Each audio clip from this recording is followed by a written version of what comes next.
There's a door in my basement that wasn't there yesterday. Chapter 1. The Discovery. The smell hit Sarah Chen first, that musty, earth-heavy scent that seemed to seep from the very bones of old houses. She descended the creaking wooden stairs into the basement of their newly purchased Victorian home, her iPhone's flashlight cutting through the gloom like a surgical blade.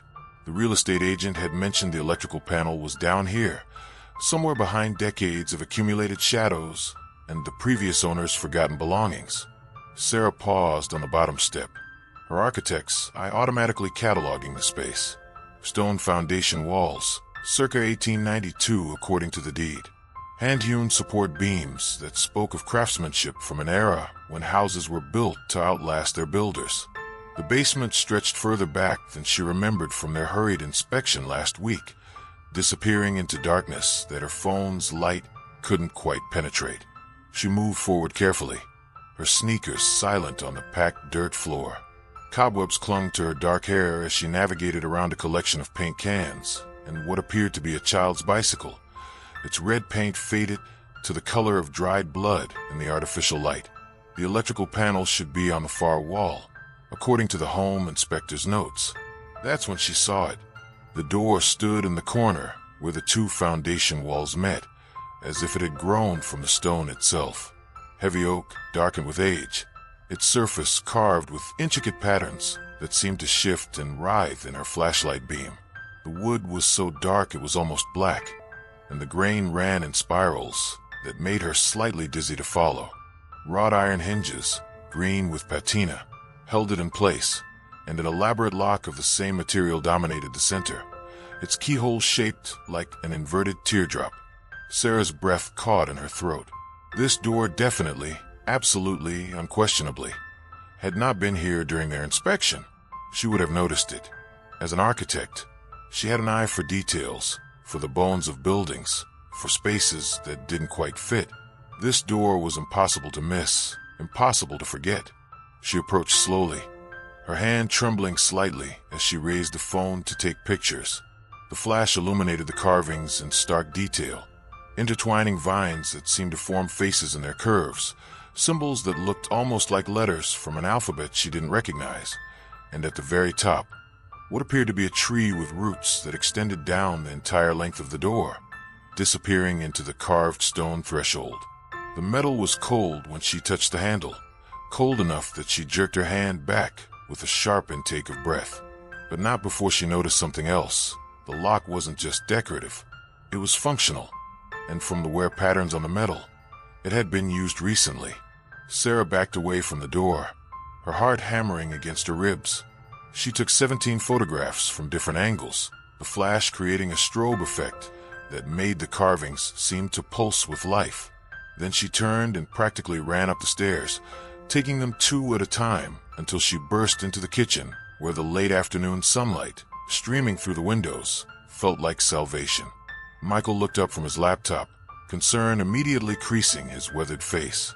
At 36, her husband still carried himself with the alert posture of the investigative journalist he'd been before switching to freelance writing. His gray eyes, the color of storm clouds, fixed on her with the intensity that had first attracted her to him 7 years ago. "Sarah, you look like you've seen a ghost." She laughed, but it came out shaky and thin. "Maybe I have. Michael, come downstairs with me. There's something you need to see." He closed the laptop without argument, following her back down into the basement. Sarah's hand shook slightly as she led him to the corner where the door waited, silent and imposing in the beam of his more powerful LED flashlight. Michael stood perfectly still for a long moment, studying the door with the same methodical attention he brought to his research. When he finally spoke, his voice was carefully neutral. "This wasn't here last week. You remember too?" "Sarah, I stood in this exact spot when the inspector was checking the foundation. I would have noticed the door. Hell, I would have asked about it." He moved closer, playing his light over the carved surface. "But look at this wood, this patina on the metal. This door has been here for decades." "That's impossible." "I know." Michael reached out as if to touch the handle, then stopped, his hand hovering inches from the metal. but so is a door appearing overnight in a basement with stone walls.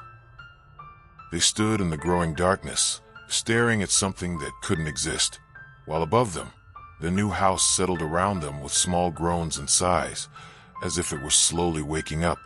Chapter 2, Denial and Doubt. The kitchen felt different when they returned upstairs. The shadows seemed deeper, the corners more angular, as if the geometry of their new home had subtly shifted during their time in the basement. Sarah busied herself making coffee, needing the familiar ritual of grinding beans and measuring water to anchor herself in normalcy.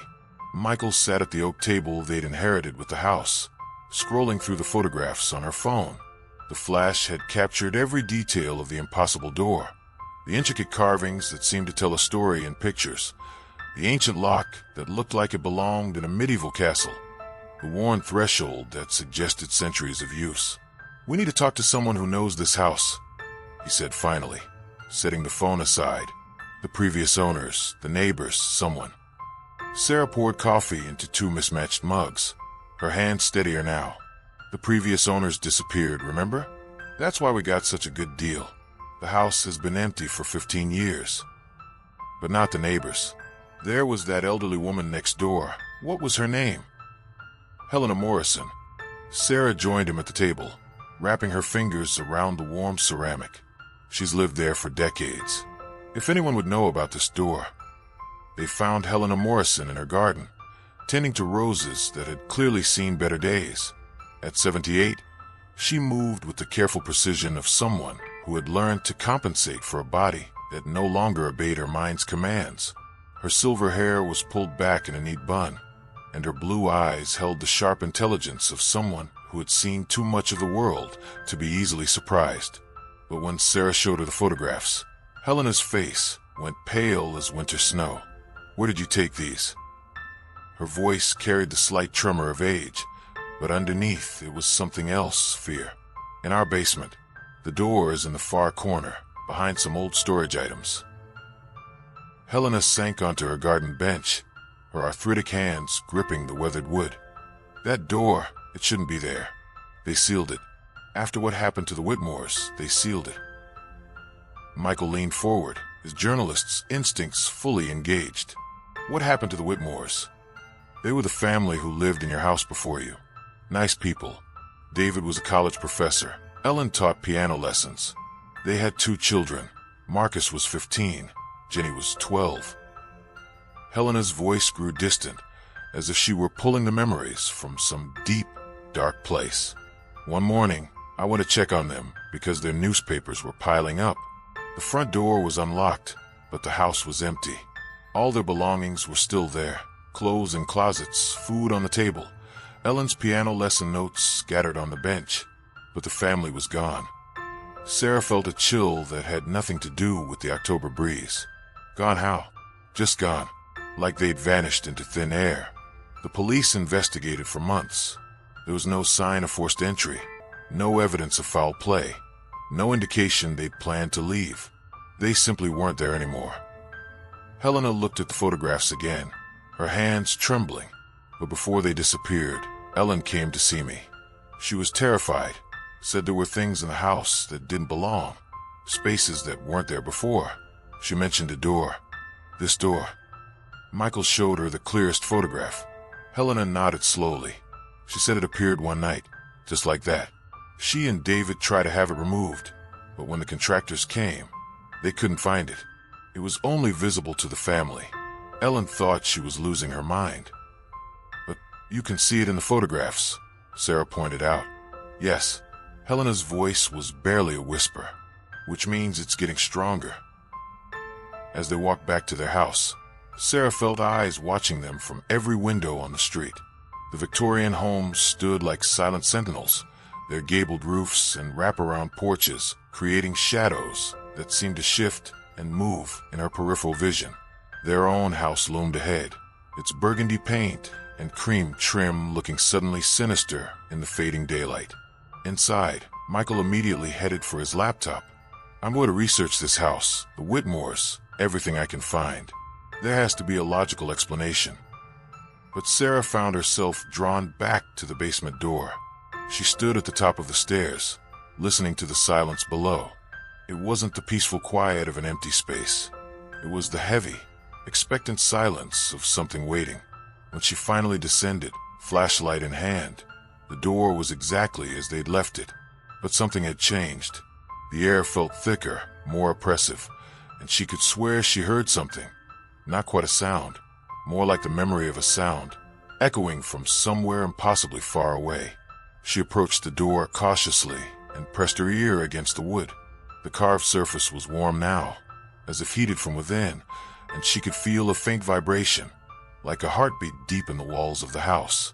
From somewhere behind the door came the soft, unmistakable sound of footsteps. Chapter 3. Historical Research. Michael's laptop cast a blue glow across the kitchen table as he dove into the digital archives of County Historical Society. Sarah sat across from him, nursing her third cup of coffee and trying to ignore the periodic creaking sounds that seemed to emanate from the basement. Every few minutes, she would glance toward the stairs, half expecting to see that impossible door standing open at the bottom. "Found something," Michael said, his voice carrying the excitement of a journalist who'd struck gold. The house was built in 1892 by Ezekiel Morrison, Helena's great-great-grandfather. But it wasn't just a family home. According to these records, it was a station on the Underground Railroad. Sarah leaned forward. That would explain the basement layout. Underground Railroad stations often had hidden passages and concealed rooms. Right, but here's where it gets interesting. Michael turned the laptop so she could see the scanned documents. Ezekiel Morrison wasn't just an abolitionist. He was also involved in what the records diplomatically call spiritual investigations. There are newspaper clippings from 1895 about seances and occult practices conducted in the house. The documents were fascinating and disturbing in equal measure. Ezekiel Morrison appeared to have been a man of contradictions, a religious abolitionist who risked his life to help escape slaves, but also someone who delved into what Victorian society considered the darker arts. His diary entries, donated to the Historical Society by Helena's family decades ago, painted a picture of a man obsessed with the boundary between life and death. "Listen to this," Michael said, reading from a transcribed diary entry. "The indigenous peoples who once inhabited this land spoke of thin places, where the veil between worlds grows gossamer fine. I have found such a place beneath my home, and I believe it can be used to preserve those souls who would otherwise be lost to the passage of time." Sarah felt a chill run down her spine. Preserve souls. It gets worse. Dr. James Aldrich at the university has written several papers about the house. Apparently, it's gained quite a reputation in academic circles. Michael clicked to a new document. According to Aldrich, 7 different families have lived in the house since Morrison's death in 1920. All of them reported paranormal activity, and 5 of the 7 families left abruptly, abandoning most of their possessions. Like the Whitmores. Exactly like the Whitmores. But here's the really disturbing part. According to city records, 3 people have simply vanished from that house over the decades. The authorities investigated each disappearance thoroughly, but they never found any trace of the missing individuals. Sarah pushed back from the table, needing to move, to do something with the nervous energy that was building in her chest. She walked to the kitchen window and looked out at Helena's house next door. The elderly woman was visible through her living room window, sitting in what appeared to be the same chair, staring directly at their house. "Michael, we need to call Dr. Aldrich." They reached the professor at his home that evening. Dr. James Aldrich was a man in his 60s, with the patient demeanor of someone who had spent his life explaining things that others found difficult to believe. When Michael described what they'd found in their basement, Aldrich was quiet for a long moment. "Mr. Chen, I've been studying that house for nearly 20 years. I've interviewed every family who's lived there, documented every anomaly, and I can tell you with certainty that you're dealing with something far beyond normal paranormal activity." "What do you mean?" Sarah asked, leaning close to the phone. Ezekiel Morrison didn't just practice spiritualism. He was attempting to create what he called a preservation chamber. Based on his journals and the accounts of subsequent residents, I believe he succeeded in creating a space where the normal laws of physics and time don't apply. The door you found isn't just a passage, it's a gateway. A gateway to where? That's the question, isn't it?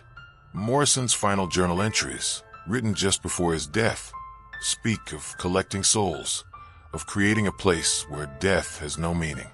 He believed he was performing a service, saving people from the finality of mortality. Sarah sank into a chair, the implications washing over her. You're saying our basement contains some kind of supernatural prison? I'm saying that your house may be one of the most significant paranormal sites in North America, and based on the fact that you can both see and photograph the door, whatever Morrison created is becoming more active. After they hung up, Sarah and Michael sat in their kitchen, surrounded by the normal trappings of domestic life: coffee mugs, unpacked boxes, a bowl of fruit that was beginning to brown, while the knowledge of what lay beneath their feet settled around them like a suffocating blanket. We could leave, Sarah said quietly. Pack up tomorrow and find somewhere else to live. Michael nodded, but his expression was troubled. We could. But what about the next family who moves in? What about Helena, living next door to whatever is in our basement? From below them came a sound that made them both freeze, the unmistakable creak of a door slowly opening, followed by footsteps that seemed to echo from somewhere impossibly deep beneath their house. Chapter 4, The First Attempt. The morning light streaming through their bedroom windows did nothing to diminish the memory of the sounds they'd heard from the basement. Sarah had barely slept, jerking awake every time the old house settled or the heating system cycled on. Each creak and groan seemed pregnant with significance, as if the house itself were trying to communicate something urgent and terrible. Over breakfast, they made the decision that had been inevitable since the moment they first saw the door. They were going to open it. We need to know what we're dealing with, Michael said, pushing scrambled eggs around his plate without much interest in eating them. If there's really something supernatural in our basement, we can't just pretend it doesn't exist. Sarah nodded, though her stomach churned at the thought. We should document everything. Take photos, maybe even video. They gathered their supplies like archaeologists preparing for an excavation: flashlights, camera equipment, Michael's digital recorder, and a small crowbar in case the door was simply stuck rather than locked. Sarah also packed a first aid kit, though she wasn't sure what good bandages would do against whatever lay behind a door that shouldn't exist. The basement felt different in the harsh light of their LED lanterns. The shadows were deeper, more absolute, and the air carried a chill that seemed to seep into their bones. The door waited for them in its corner, exactly as they'd left it, but Sarah could swear it looked more solid somehow, more present, as if their attention had given it substance. Michael set up his camera on a tripod while Sarah examined the lock more closely. The metal was old, that much was undeniable, but it wasn't rusted or corroded as it should be after a century underground. Instead, it gleamed dully in the LED light, and when she touched it, it felt warm. The keyhole is shaped like a teardrop, she said, running her finger around the opening. I've never seen anything like it. Try the handle first, Michael suggested, adjusting his camera angle. Maybe it's not actually locked. Sarah grasped the wrought iron handle and turned. It moved smoothly, with the well-oiled precision of a mechanism that had been maintained despite its apparent age. The lock mechanism clicked, and the door swung inward on silent hinges. Behind it was a wall of brick, not a passage, not a tunnel, not a hidden room, just a solid wall of red brick, mortared with what appeared to be fresh cement.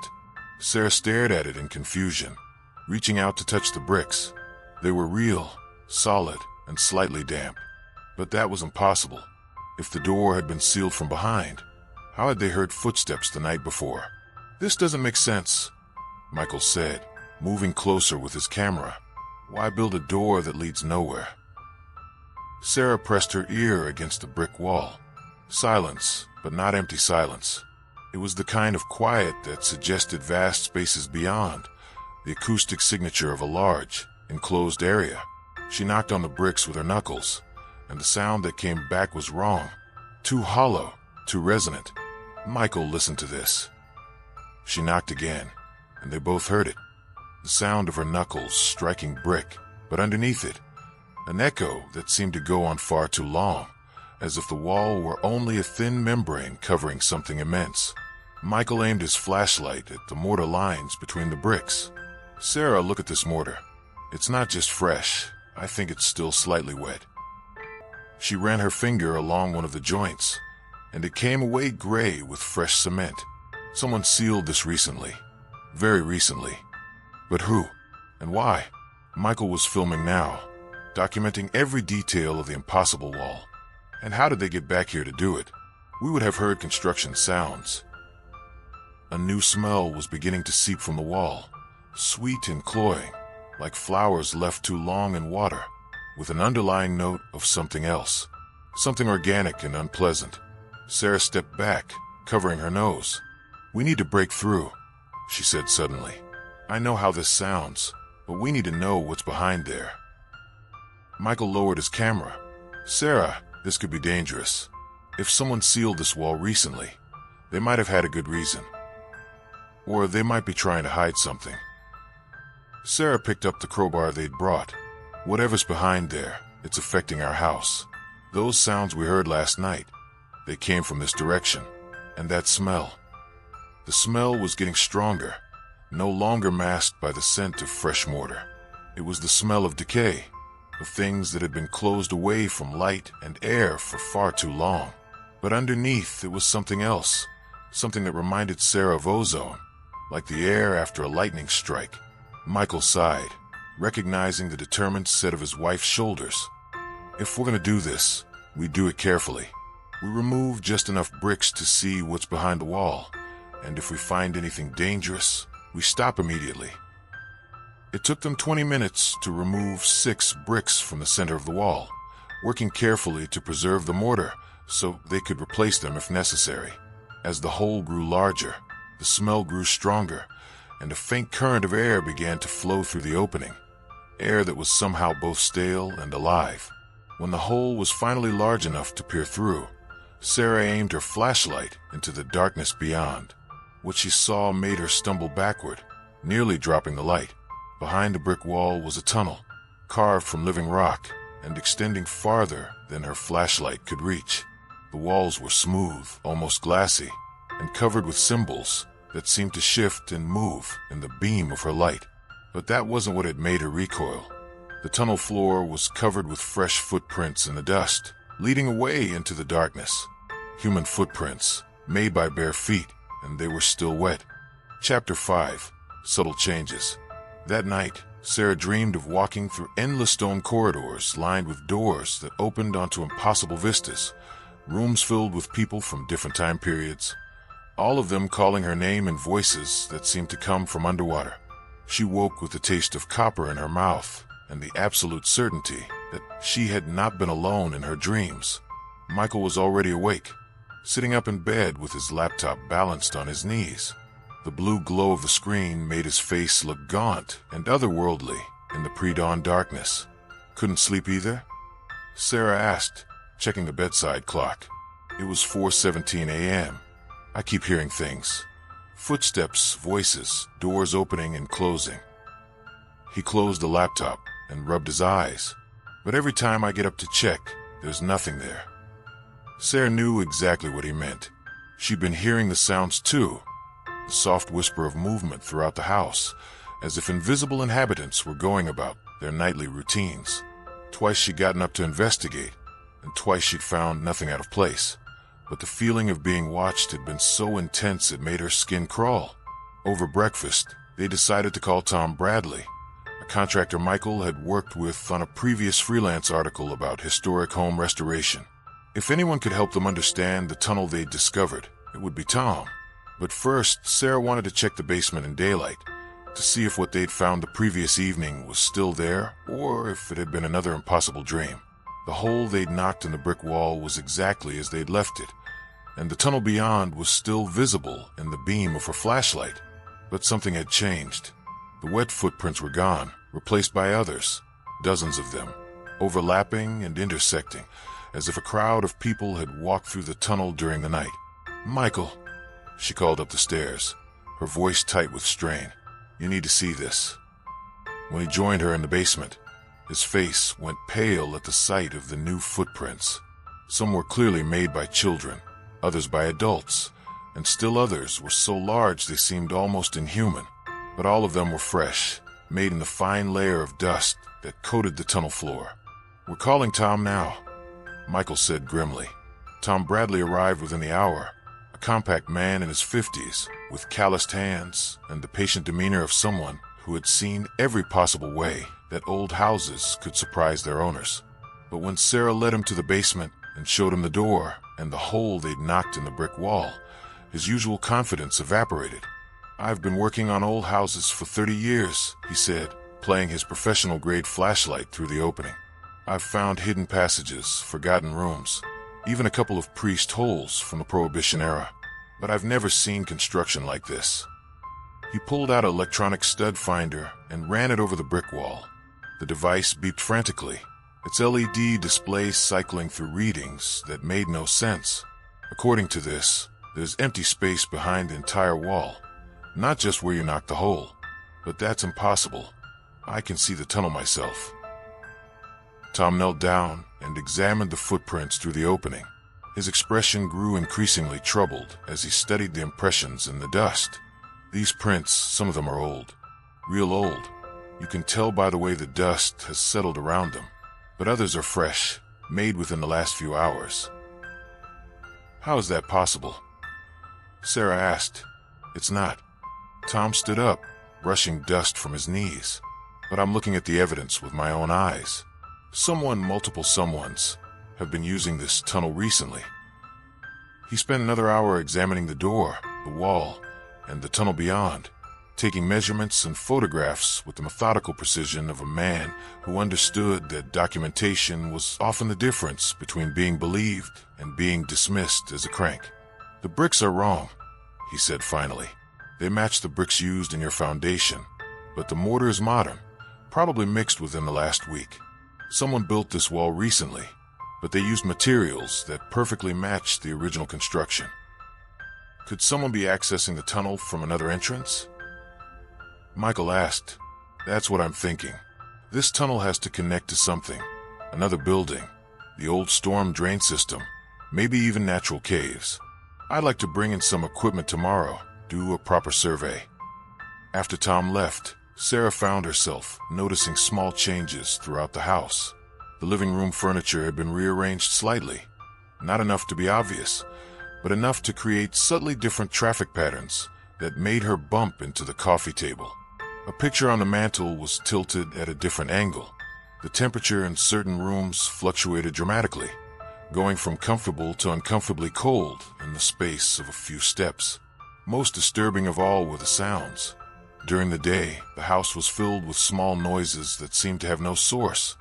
The creak of floorboards in empty rooms, the soft click of doors latching and unlatching, the whisper of fabric against fabric, as if invisible people were moving through the rooms around them. That evening, while Michael researched property records and tunnel systems online, Sarah decided to test a theory. She placed small objects throughout the house: a pen on the kitchen counter, a book on the coffee table, a hair tie on the bathroom sink, and photographed their exact positions. When she checked them an hour later, every single item had been moved. The pen was now on the other side of the kitchen counter. The book was on the floor beside the coffee table. The hair tie was sitting on the edge of the bathtub instead of the sink. Each item had been moved precisely 6 inches from its original position, as if someone were playing an elaborate game with very specific rules. "Michael," she called, her voice shakier than she would have liked. "I think we have house guests."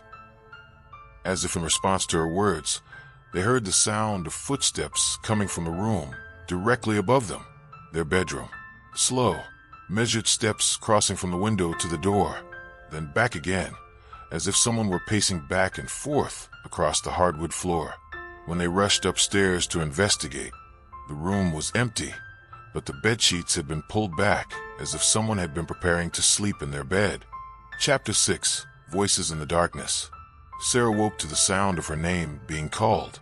The voice was soft, feminine, and came from somewhere far below the house.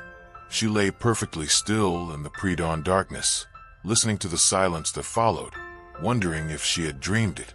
Beside her, Michael's breathing was deep and even. He hadn't heard anything. "Sarah!" There it was again, drifting up through the floorboards like smoke.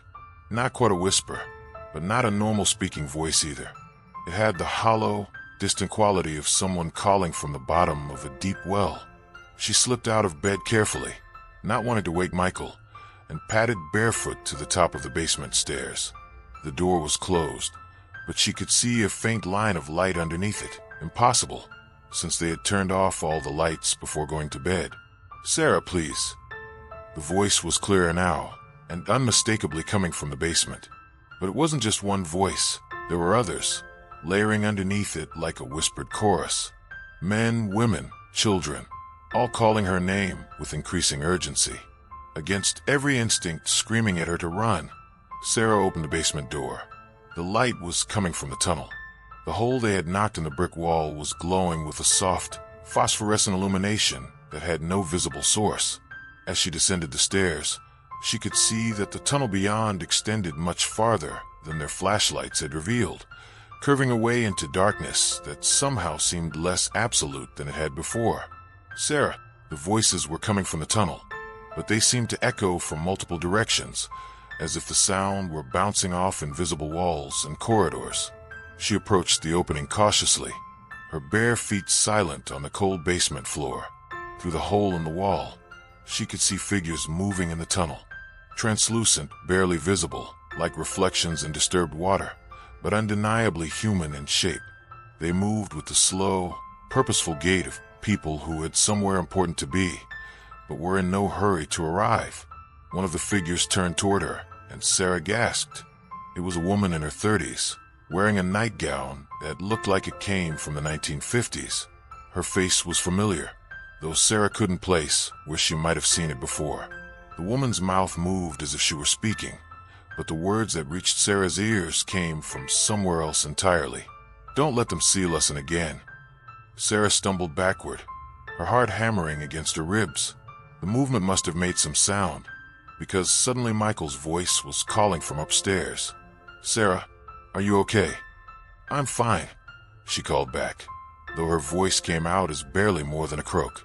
When she looked back at the tunnel, the figures were gone, and the phosphorescent glow was fading rapidly.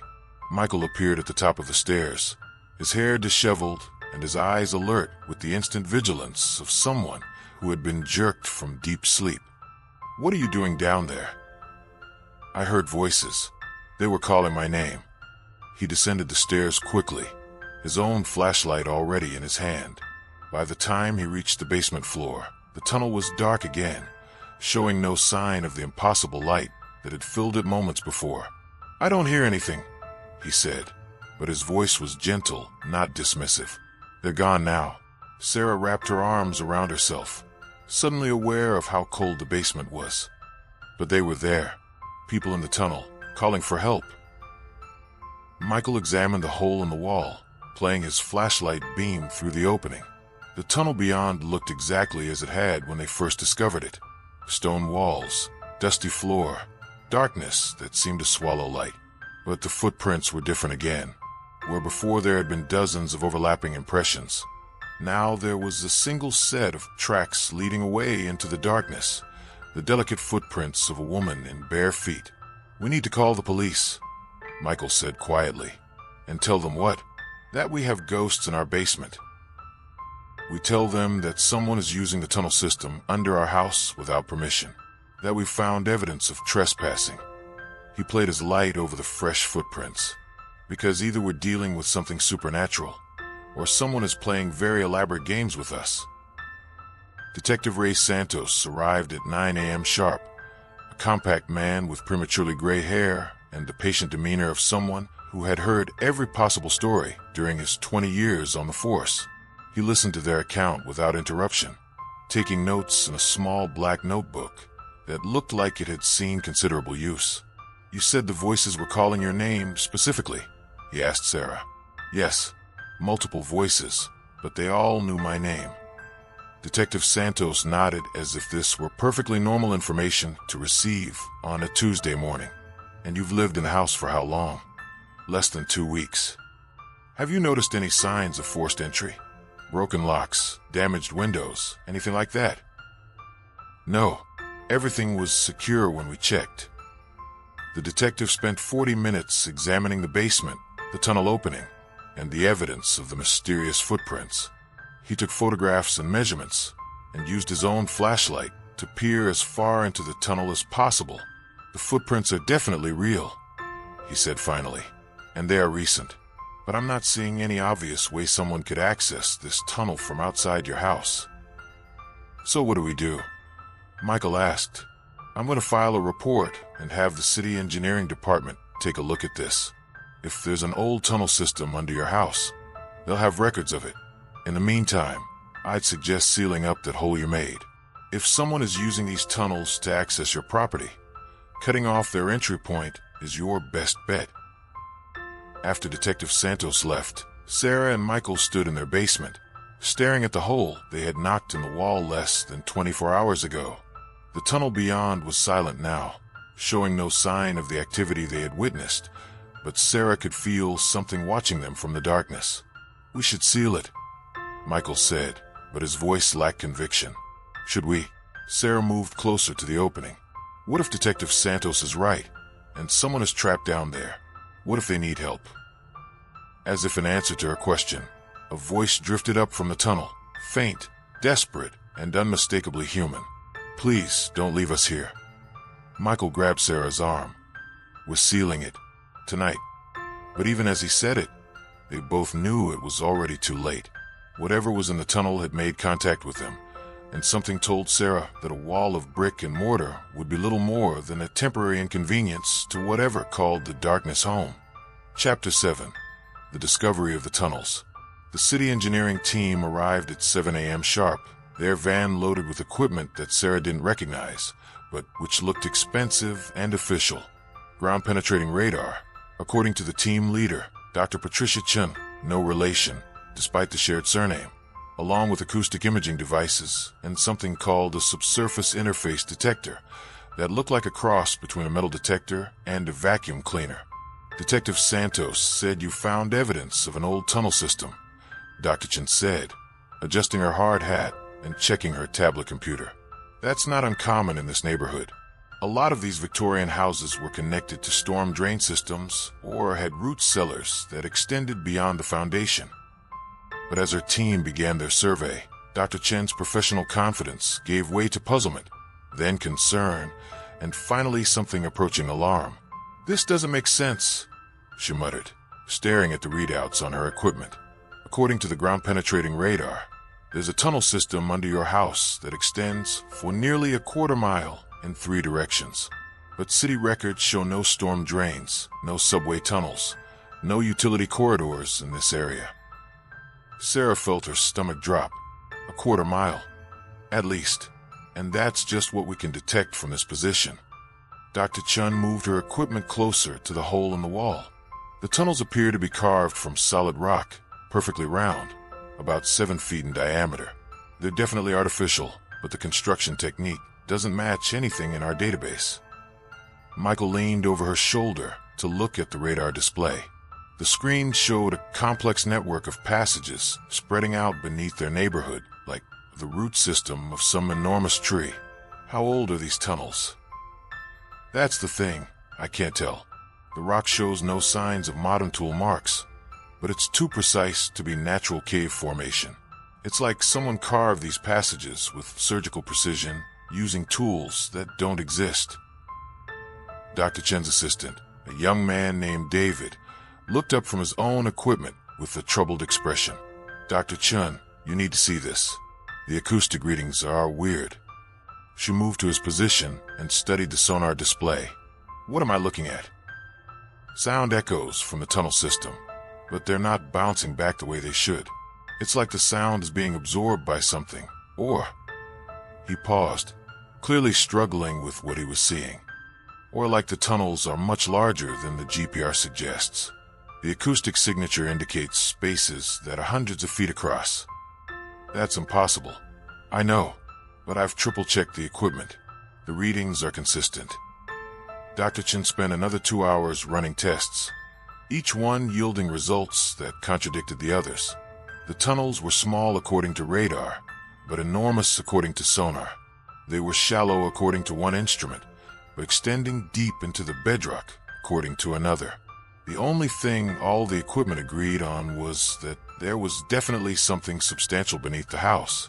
"I'm going to recommend a full archaeological survey," she said finally, packing up her equipment with the frustrated movements of someone whose expertise had failed her. "This site needs to be examined by specialists. In the meantime, I strongly advise you not to enter those tunnels." "Why?" Sarah asked, though she wasn't sure she wanted to hear the answer. "Because according to my instruments, they're not stable. The rock should have collapsed decades ago, but something is holding it up. Until we understand what that is, those passages are potentially deadly." After the engineering team left, Sarah and Michael found themselves alone with the knowledge that their house sat atop something far more complex and dangerous than they had imagined. The hole in the basement wall seemed to stare at them accusingly, a mouth leading into darkness that was apparently vast beyond comprehension. "We should call Dr. Aldrich," Michael said. "If anyone has insight into what we're dealing with, it's him." But when they tried the professor's number, they got only his voicemail.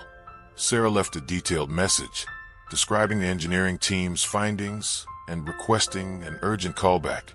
That afternoon, while Michael researched tunnel construction techniques online, Sarah found herself drawn repeatedly to the basement. She couldn't explain the compulsion. It felt like someone was calling her name, though she heard no voices. The sensation was purely physical, a tugging in her chest that grew stronger the closer she got to the hole in the wall. Standing at the edge of the opening, she could see that the tunnel beyond was no longer empty. The stone walls were covered with symbols now, carved figures that seemed to tell a story in pictures. She could make out human shapes, but also other things that didn't look quite human. Animals that were wrong somehow, their proportions distorted, their eyes too knowing. "Sarah," the voice came from directly behind her, and she spun around to find a man standing at the bottom of the basement stairs. He was in his 40s, wearing clothes that looked like they came from the 1990s, khakis, and a button-down shirt that had seen better days.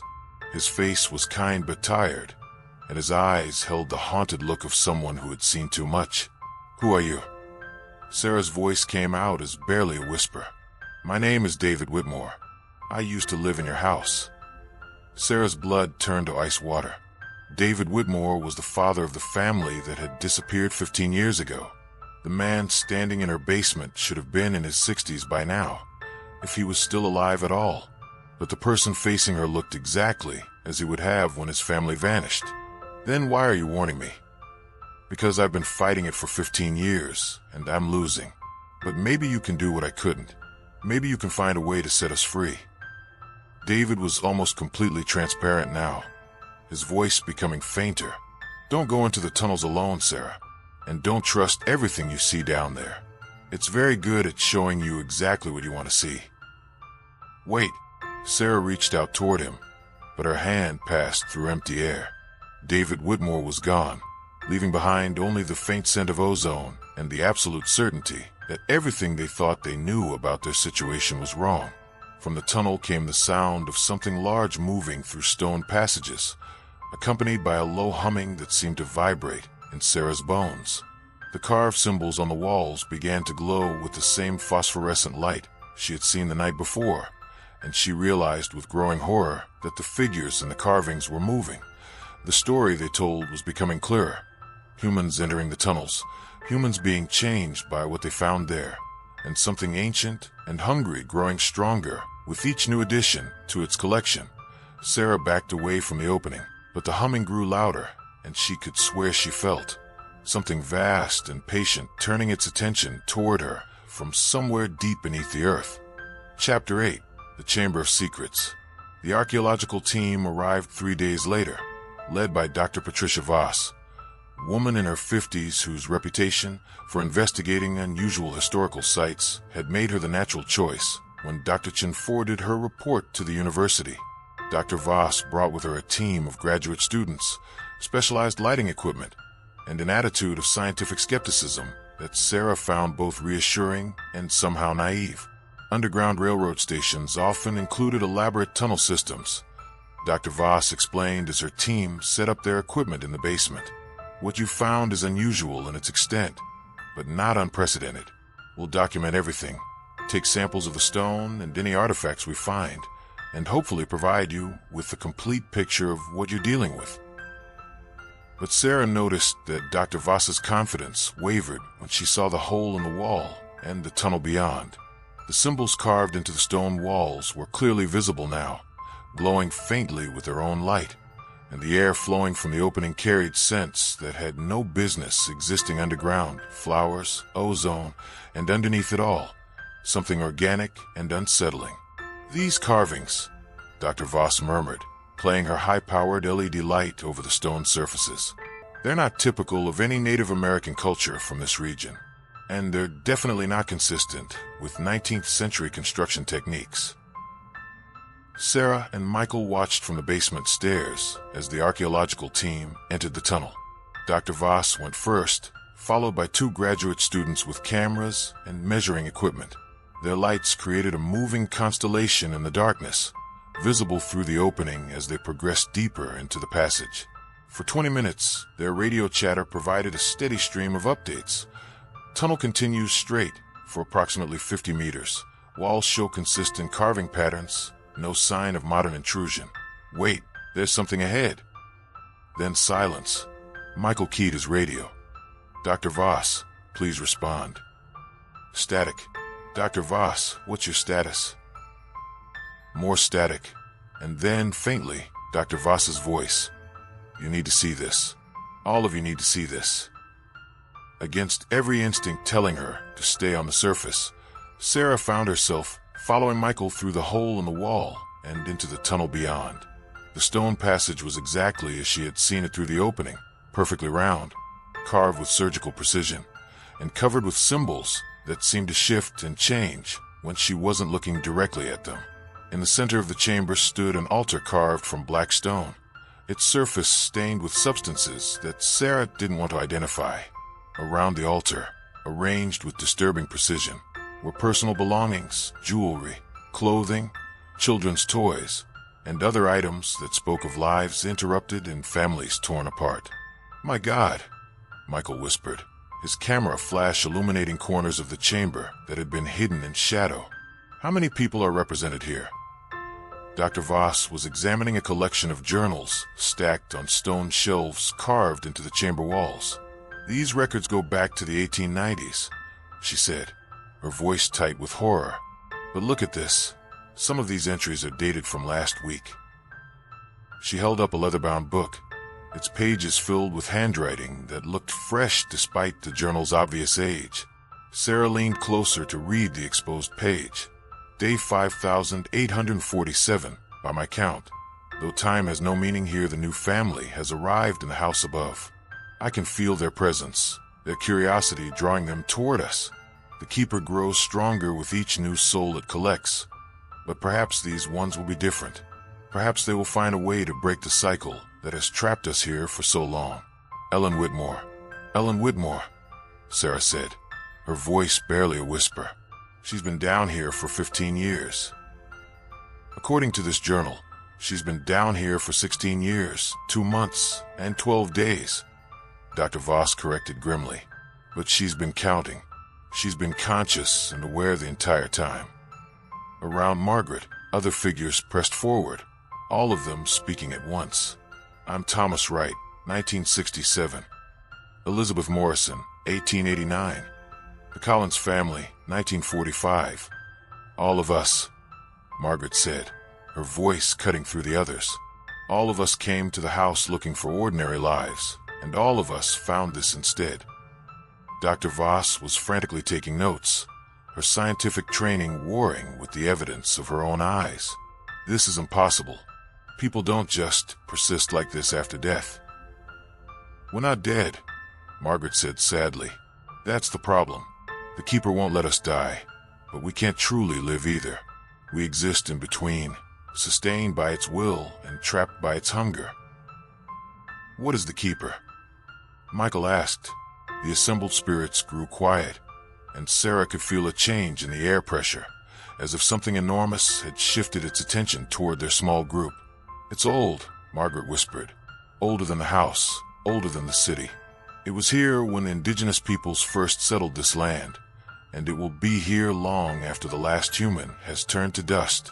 It feeds on life force, on the energy that connects souls to bodies, and it's very, very patient." A low humming filled the chamber, the same sound Sarah had heard from her basement, but louder now and somehow more purposeful. The phosphorescent symbols on the walls began to pulse in rhythm with the sound, and Sarah realized they weren't just decorative. They were some kind of containment system, a way of marking territory and keeping the collected souls from escaping. "It's coming," Margaret said, her form beginning to fade. "It knows you're here, and it's decided whether to let you leave or add you to its collection." The humming grew louder, accompanied by the sound of something massive moving through stone passages, coming closer with each passing second. Dr. Voss grabbed her equipment and started backing toward the tunnel entrance. "We need to leave. Now." But as they turned to flee, Sarah saw something that made her blood freeze.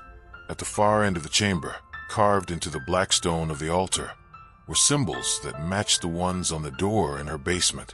And standing beside the altar, translucent but clearly visible, was David Whitmore. He shook his head sadly and mouthed a single word: "Too late." The tunnel entrance sealed itself with a grinding of stone on stone, trapping them in the chamber with the collected souls of more than a century's worth of disappearances, while something ancient and hungry drew closer through passages that existed outside the normal rules of space and time. Chapter 9. Family Revelations.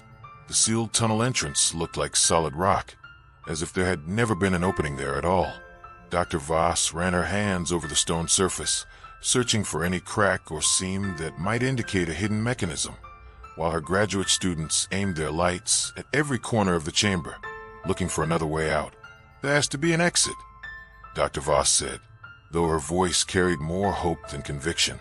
"People have been disappearing from the house for over a century. They had to get down here somehow." Sarah wasn't listening. Her attention was focused on the translucent figure of David Whitmore, who had approached their group with the cautious movements of someone who had learned to expect disappointment. "You can see me clearly now," he said, and Sarah realized he was right. Where before he had been little more than a shadow, now he appeared almost solid, as if proximity to the chamber had given him substance. "What happened to your family?" she asked. "They're here, scattered throughout the tunnel system, but alive. The Keeper doesn't destroy souls. It collects them, preserves them, studies them." David's expression grew haunted. "My wife Ellen is in the deeper chambers. She's been trying to map the entire complex, looking for weaknesses and whatever holds us here." Margaret Patterson's spirit drifted closer. "David has been our liaison with the surface world. When new people move into the house, he tries to warn them, but the Keeper's influence makes communication difficult." "The Keeper," Michael said. "What exactly is it?" "We're not sure," David replied. "It's old, older than human civilization in this area. The indigenous peoples who lived here originally had stories about it, a spirit that fed on life force and collected souls. They kept it contained through rituals and offerings, but when European settlers arrived, they disrupted the containment," Sarah finished. "Ezekiel Morrison was the worst. He wasn't content to just live above the Keeper. He wanted to harness its power. He built the house as a kind of focusing lens, channeling the entity's abilities to preserve souls indefinitely." David gestured toward the photographs covering the chamber walls. "Every person who has disappeared from the house is still here, somewhere in the tunnels, maintained in a state between life and death." Dr. Voss looked up from her examination of the sealed entrance. "This is fascinating from an anthropological perspective, but we need to focus on getting out of here. My equipment isn't picking up any other exits from this chamber." As if in response to her words, a section of the chamber wall began to glow more brightly. The symbols carved into the stone rearranged themselves, forming new patterns that hurt to look at directly. The wall itself became translucent, revealing a passage beyond that definitely hadn't been there moments before. "It wants us to go deeper," Margaret said, her voice filled with dread. "It's been trying to get someone from a surface world to willingly enter the deep chambers for decades." "Why?" Sarah asked. "Because the deeper you go, the stronger its influence becomes. We have to go through," Sarah said suddenly. "If we stay here, we're trapped anyway. At least if we go deeper, we might find answers." "Sarah, no." Michael grabbed her arm. "We don't know what's down there. We know what's up here, a dead end and something hunting us through the tunnels." Sarah pulled free of his grip. "David, how deep do these passages go?" "Miles. The tunnel system extends under most of the city, but the central chamber is directly beneath your house. That's where the Keeper manifests most strongly, and where it keeps its most important prisoners." "Ellen," Sarah said. David nodded. "She's been trying to find a way to disrupt the Keeper's control from the inside. If anyone has answers, it's her." Dr. Voss shouldered her equipment pack. "Against my better judgment, I agree with Sarah. We're not getting out the way we came in, so our only option is to go forward and hope we find another exit." The newly revealed passage was different from the others they had seen. Instead of perfectly carved stone, this tunnel looked more organic, as if it had been grown rather than built. The walls curved and twisted in ways that made Sarah's depth perception unreliable, and the phosphorescent glow was brighter here, pulsing in rhythm with the humming sound that seemed to come from all directions at once. As they walked deeper into the tunnel system, Sarah began to notice that the photographs and personal belongings weren't limited to the chamber they had left behind. The walls were lined with artifacts from every era: Native American pottery that looked ancient, colonial-era tools, Victorian photographs, and modern electronics, all of them arranged with the careful precision of a museum display. "It's been collecting more than just souls," Michael observed, filming everything with his camera. "It's been preserving objects, memories, entire pieces of human history." "The Keeper doesn't just feed on life force," Margaret explained, her translucent form keeping pace with their group, despite the fact that her feet didn't touch the ground. "It feeds on human experience. Every soul it captures brings with it a lifetime of memories, emotions, relationships. The objects are souvenirs." They walked for what felt like hours, though Sarah's watch showed that only minutes were passing. The tunnel system was vast beyond anything the surface surveys had suggested, branching and reconnecting in patterns that defied three-dimensional logic. Sometimes they would climb stairs carved from living rock, only to find themselves at a level that should have been impossible given the distance they had traveled. Other times, passage would open into vast chambers filled with more collected souls, all of them trapped in their translucent half-existence. And through it all, the humming grew stronger, accompanied by a presence that Sarah could feel pressing against her mind like a vast, alien intelligence taking her measure. "We're close," David said as they approached what appeared to be the entrance to an even larger chamber. "The central chamber is just ahead. But Sarah, once we go in there, the Keeper will have direct access to your thoughts, your memories, your will. It's going to try to convince you to stay, to join its collection willingly. How do I resist? Remember that everything it shows you is a lie designed to make you want what it's offering. It's very good at showing people exactly what they think they want." The entrance to the central chamber was different from all the others. Instead of carved stone, it was formed from what looked like crystallized light, twisted into impossible geometric shapes that hurt to perceive directly. As they approached, Sarah could hear voices calling from beyond the threshold, familiar voices that made her heart race with recognition. Her parents' voices, though they had been dead for 5 years. Her sister's voice, though they hadn't spoken in months after a bitter argument. Her own voice, but younger, happier, calling from what sounded like a perfect life she had never actually lived. "It's starting," David warned. "Don't listen to what it's trying to show you. Focus on why we're here." It was exactly what she had always wanted. One more day with the people she had lost. One more chance to say the things she had never said. and she almost believed it was real. Chapter 10. Manifestations intensify. The central chamber was impossibly vast, its domed ceiling lost in darkness high above their heads. But what dominated Sarah's attention wasn't the size of the space. It was the perfect recreation of her childhood living room that occupied the center of the stone floor, complete with the floral-patterned sofa where she had spent countless hours reading, the coffee table with its collection of her mother's ceramic figurines, and even the specific pattern of afternoon sunlight that used to stream through the bay window. "Sarah, honey, is that you?" Her mother's voice called from the kitchen, exactly as it had sounded 20 years ago, before cancer had stolen the strength from it. "Come help me with dinner. Your father will be home soon." Sarah took a step toward the familiar domestic scene before Michael's hand on her arm stopped her. "It's not real," he said firmly, though she could see the effort it took him to speak those words, because surrounding her childhood home were other scenes, other recreations that were clearly meant for the rest of their group. Dr. Voss stood transfixed before what appeared to be a perfectly preserved archaeological dig site, complete with graduate students who looked exactly like younger versions of herself, and discoveries that would have made her career legendary. One of her current graduate students, Lisa, was staring at what looked like her wedding to a man who had left her 3 years ago, except in this version, he was staying, promising to love her forever.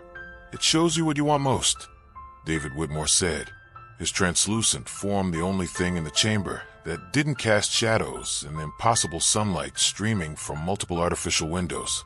"What you've lost, what you've never had, what you think would make you complete." "But it's all lies," Margaret Patterson added, though even she seemed drawn to a section of the chamber where a 1920 speakeasy had materialized, complete with jazz music and the husband she had lost to influenza 6 months before her disappearance. The humming sound was louder here, not just heard but felt in their bones, and Sarah realized it wasn't just one voice. It was a chorus of whispers, thousands of collected souls all speaking at once, though she couldn't make out individual words. The sound seemed to be coming from everywhere and nowhere, as if the chamber itself were alive and trying to communicate. "Where is Ellen?"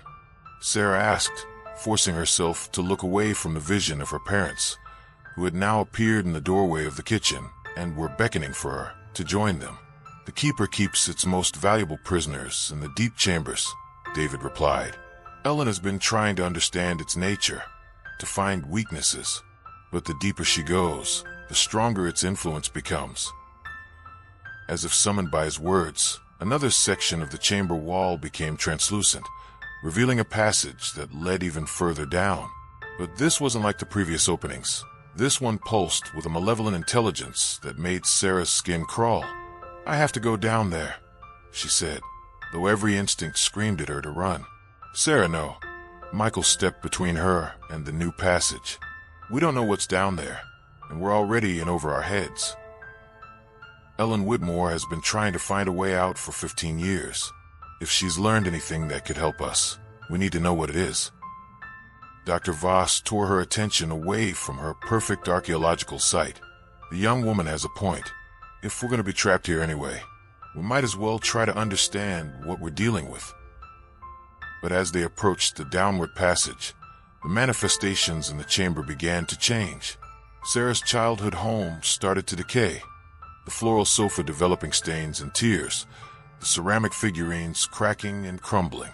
Her parents' voices became pleading, then desperate, then angry. "Don't leave us, Sarah," her mother called. "We've been waiting so long for you to come home."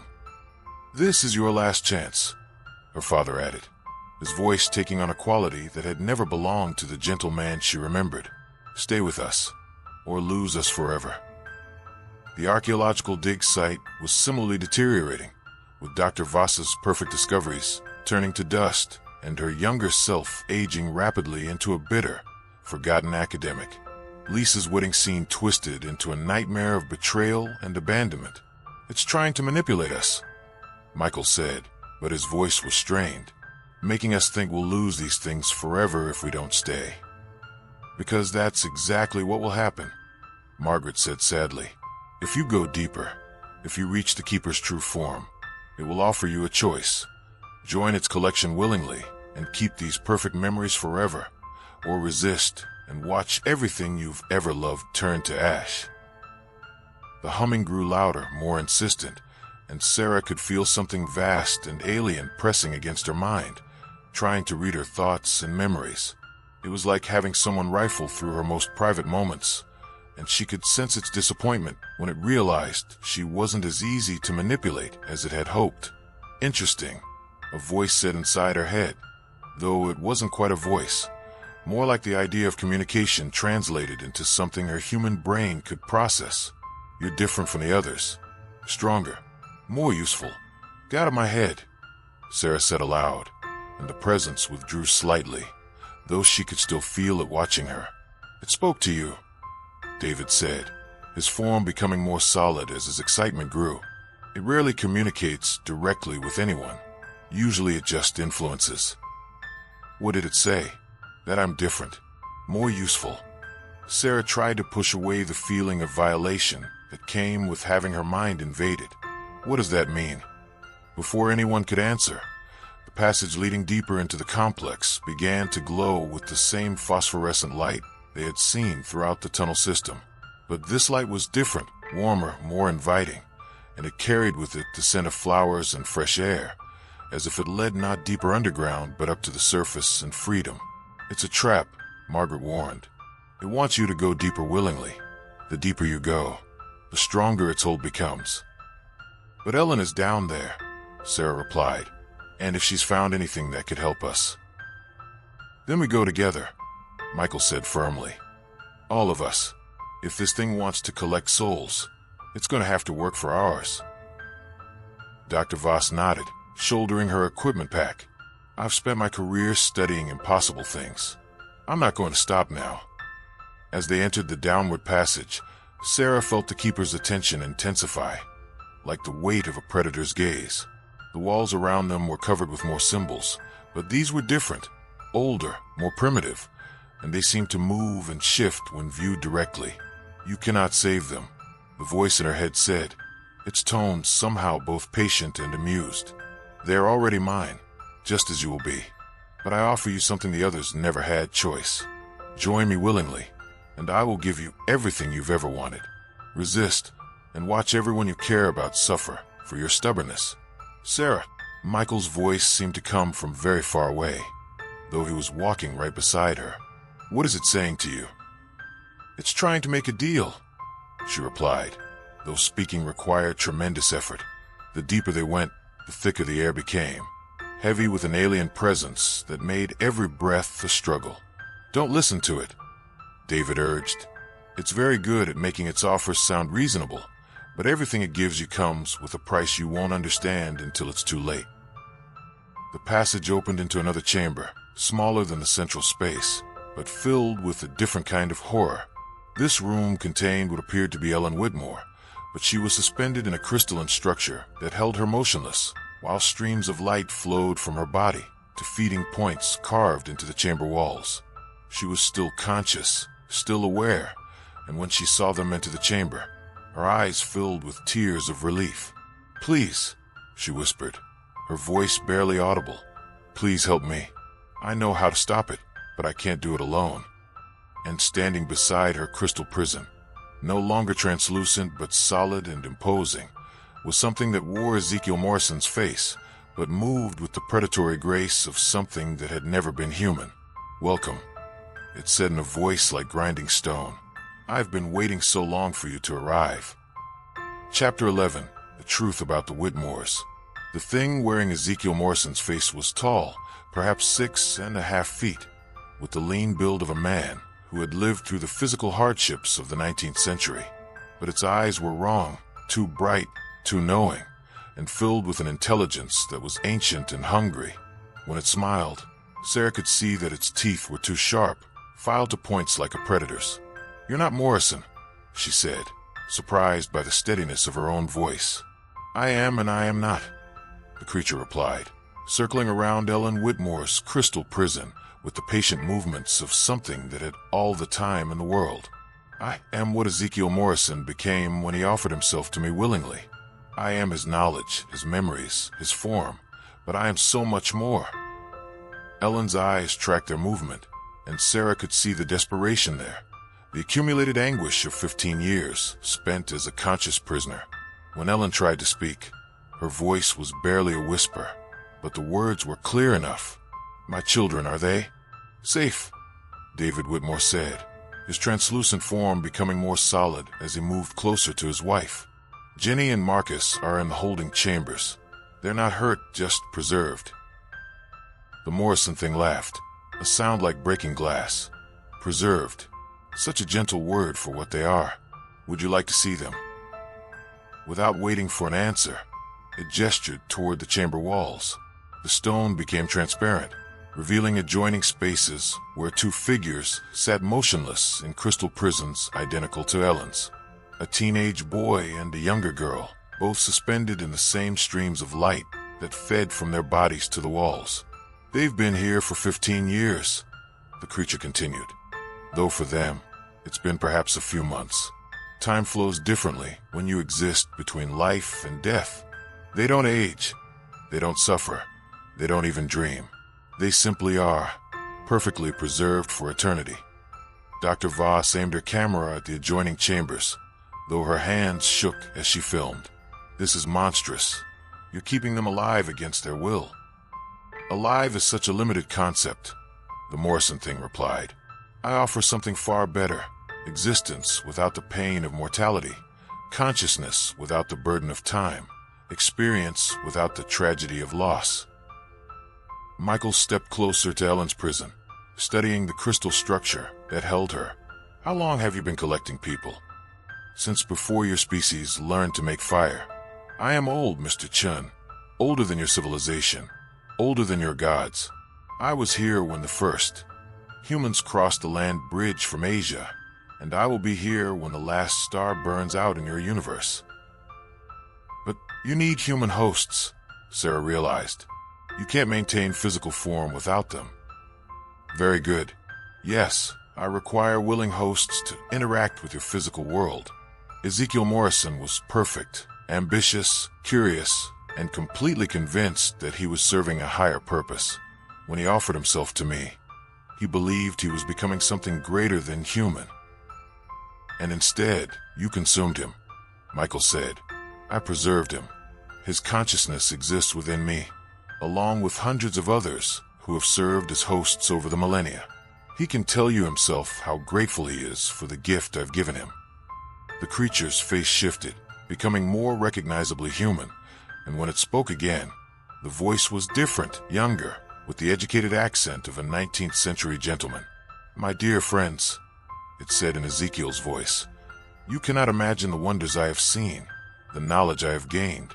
Death holds no terror when you understand that existence is eternal, that consciousness is merely energy waiting to be preserved and perfected." "That's not Ezekiel Morrison," David said firmly.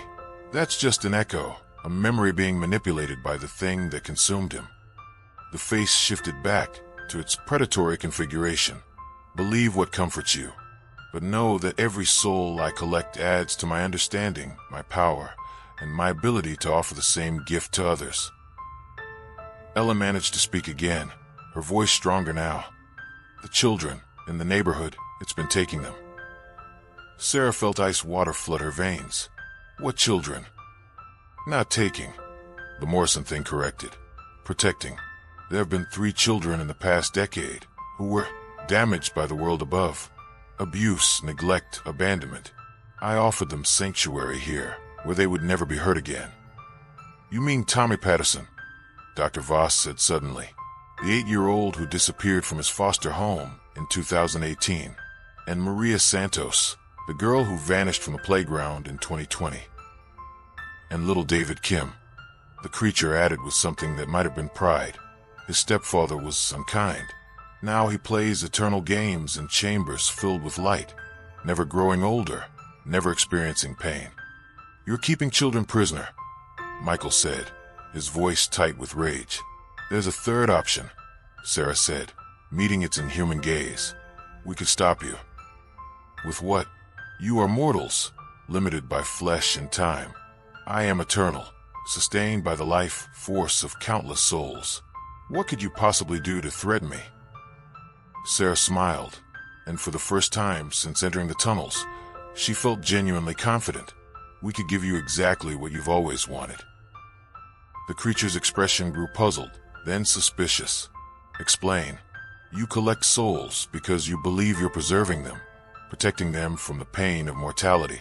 But you've never had anyone choose freely, without coercion or manipulation. You've never had someone truly grateful for what you offer.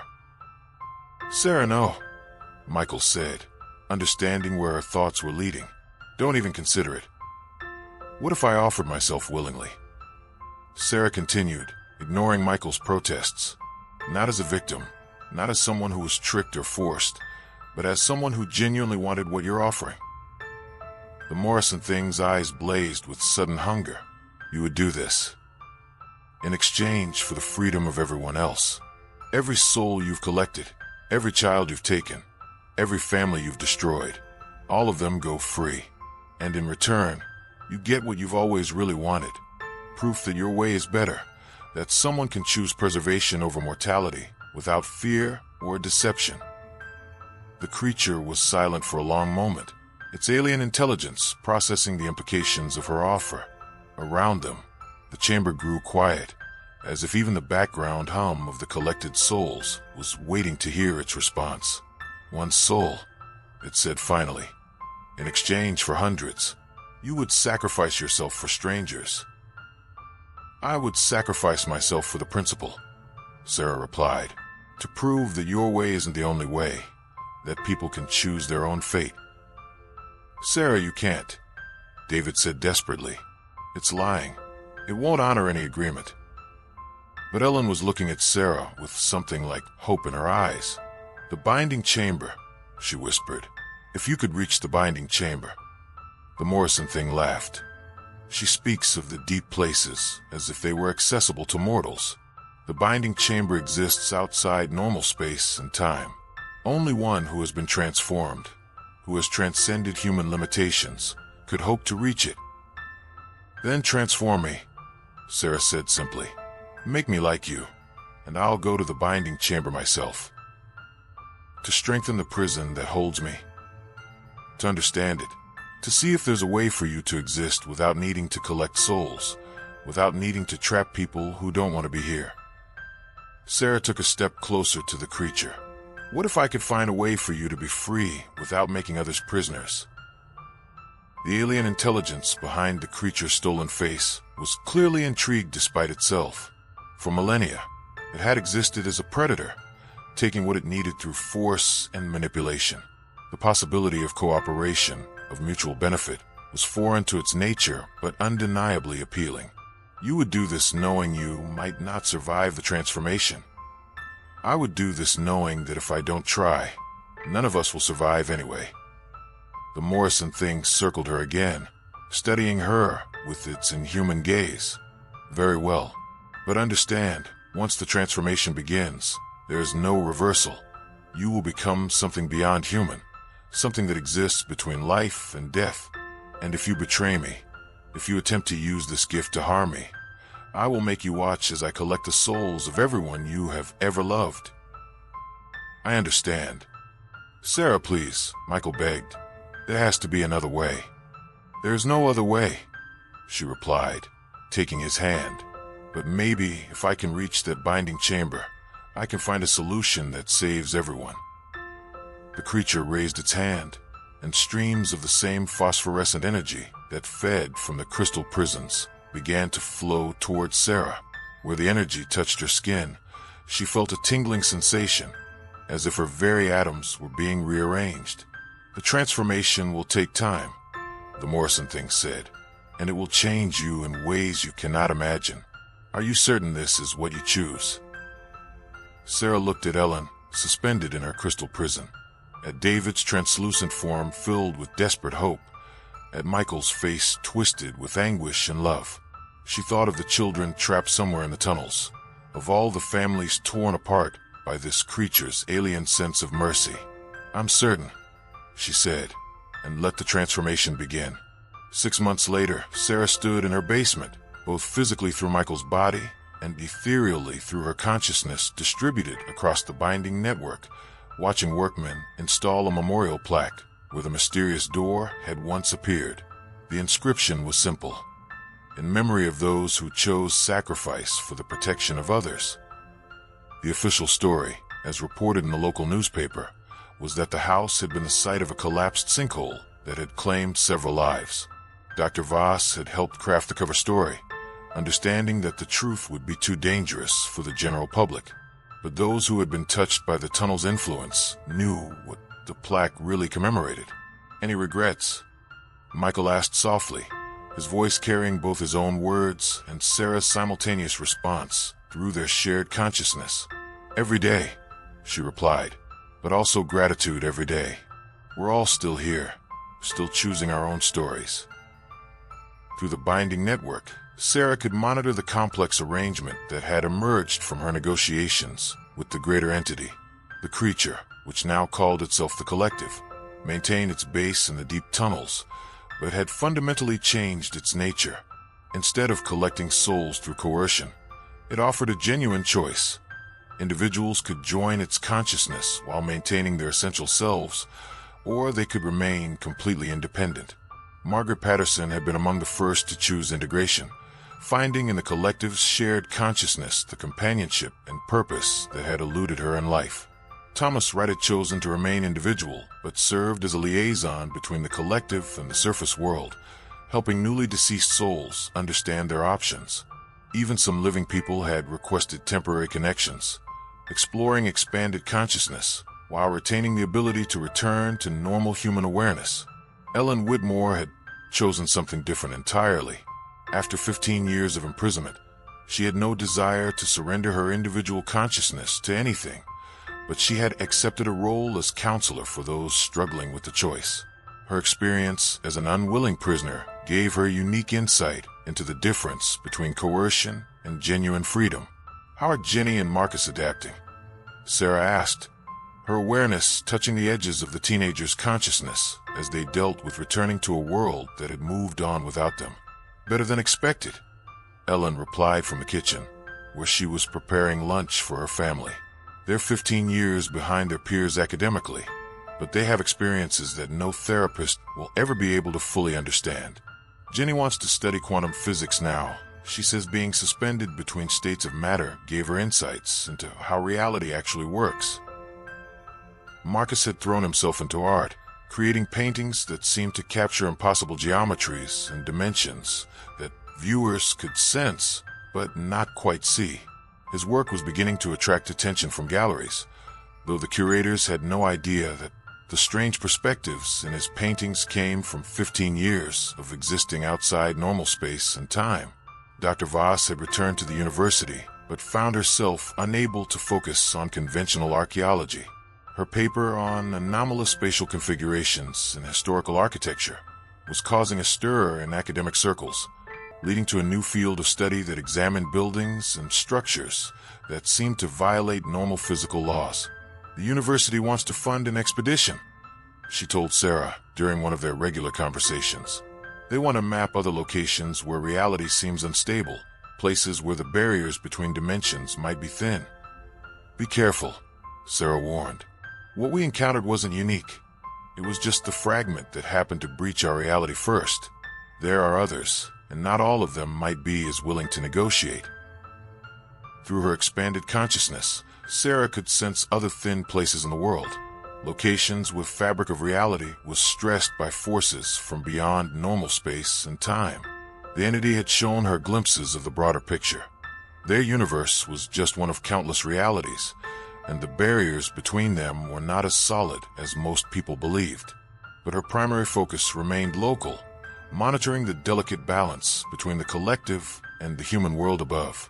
The arrangement she had negotiated required constant maintenance, as both sides struggled to understand and respect the other's nature. There's been another request, Michael said, showing her a letter that had arrived that morning.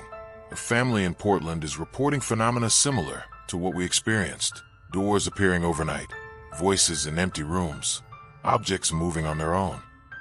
Sarah extended her awareness toward the Pacific Northwest, feeling for the familiar signature of dimensional breach. What she found was smaller than what they had dealt with, more focused, but definitely related to the same kind of entity.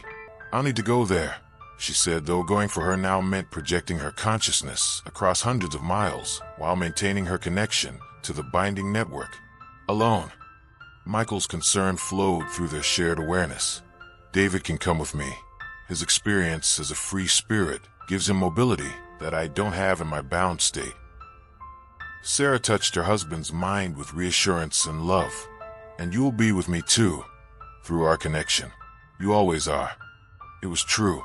Though Sarah's individual existence had been transformed beyond anything that could be called normal human life, her relationship with Michael had also transcended ordinary limitations.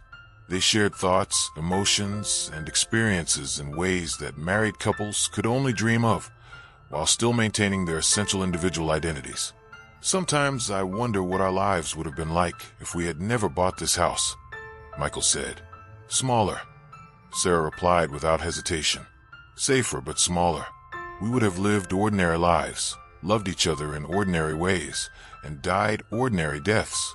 Instead, we get to be part of something that matters on a scale we never could have imagined." Through the binding network, she could sense the collective's activities in the deep tunnels, souls choosing their paths, consciousness expanding in directions that pure human awareness could never reach, and always the vast presence of the greater entity, watching their small experiment in coexistence with something that might have been approval. "The Portland situation isn't an emergency," she decided. "It can wait until tomorrow. Tonight, I want to be present for dinner with our extended family." Because that's what they had become, an extended family that spanned multiple states of existence. Ellen and her children, David's protective spirit, Dr. Voss with her scientific curiosity, Margaret and Thomas in their chosen forms of consciousness, and the dozens of other souls who had found their own paths between individuality and collective existence. As evening approached, Sarah felt a deep satisfaction that had nothing to do with a role as guardian or negotiator. She had made choices that preserved not just human life, but human agency, the right to choose their own stories, their own meanings, their own forms of existence. The door in the basement was gone, but the connections it had created remained, and in a reality full of thin places and dimensional breaches, those connections would be needed again and again. Sarah prepared to spend eternity standing guard at the boundary between human consciousness and forces too vast for mortal comprehension. But she would not stand alone. She would stand with everyone who had chosen to be part of something larger than themselves, while remaining irreducibly individual. In the end, that was the most human thing of all. 1 year later, Detective Ray Santos closed the case file on the Morrison house and filed it in the cabinet reserved for investigations that had been officially resolved but never really explained. The sinkhole story was clean. The insurance claims had been settled, and the new residents seemed to be experiencing none of the phenomena that had plagued previous occupants.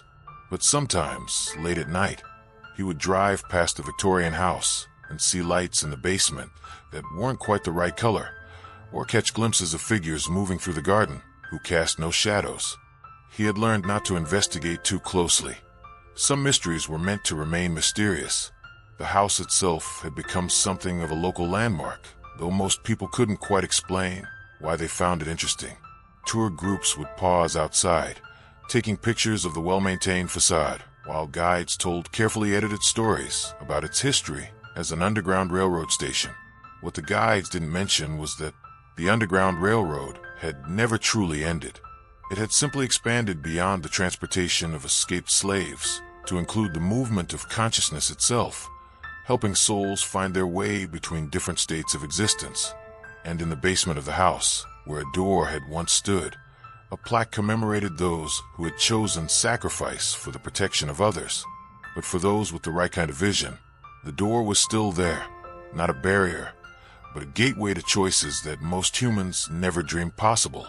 Sarah Chen's story had ended where it began, in a basement that contained more than it should have been able to hold. But it was also a beginning, the first chapter in humanity's relationship with forces that existed beyond the boundaries of normal reality. and in dimensions beyond human comprehension. An entity the size of galaxies maintained a careful watch over one small world, fascinated by the stories its inhabitants continued to create and the choices they made in the face of infinite possibility. Some doors, once opened, could never truly be closed. But perhaps that was exactly as it should be.